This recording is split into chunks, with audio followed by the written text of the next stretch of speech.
സുഭാഷിതം. അമന്ത്രം അക്ഷരം നാസ്തി, നാസ്തി മൂലമനൗഷധം.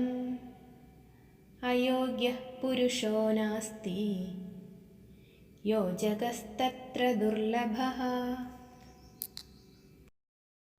സുഭാഷിതത്തിൻ്റെ അർത്ഥം: മന്ത്രമല്ലാത്ത ഒരു അക്ഷരവുമില്ല, ഔഷധമല്ലാത്ത ഒരു ചെടിയുമില്ല, യോഗ്യനല്ലാത്ത ഒരു മനുഷ്യനുമില്ല. എന്നാൽ ദുർലഭമായത് ഇവയൊക്കെ തിരിച്ചറിയാൻ കഴിവുള്ള യോജകനാണ്.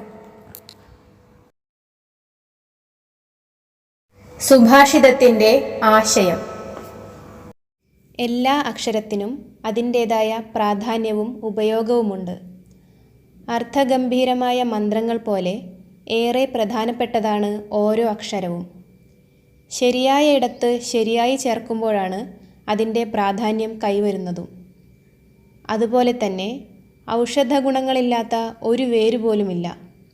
എല്ലാ വേരുകളിലും എന്തെങ്കിലുമൊക്കെ രോഗത്തിനുള്ള മരുന്നിനുള്ള ഔഷധമുണ്ട്. എന്നാൽ ഒരു വൈദ്യൻ അതിനെ ശരിയായ കൂട്ടിനോടൊപ്പം ചേർത്ത് മരുന്നുണ്ടാക്കുമ്പോഴാണ് ആ വേരിന് പ്രാധാന്യം കൈവരുന്നത്.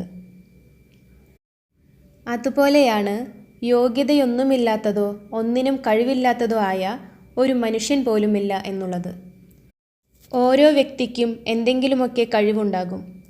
എന്നാൽ ആ വ്യക്തിയെ അയാളുടെ കഴിവിനനുസരിച്ച് ശരിയായ കാര്യത്തിൽ അയാളെ നിയോഗിക്കാനോ ഉൾപ്പെടുത്താനോ ഉള്ള സംയോജകന്മാർക്കാണ് നാട്ടിൽ ക്ഷാമമുള്ളത്. അങ്ങനെ ശരിയായ സംയോജകന്മാർ ഓരോരുത്തരുടെയും കഴിവ് കണ്ടെത്തി അവരെ ശരിയായ കാര്യത്തിൽ നിയോഗിക്കുമ്പോൾ അവർ ജീവിതത്തിൽ ഒരുപാട് നേട്ടങ്ങൾ സ്വന്തമാക്കും.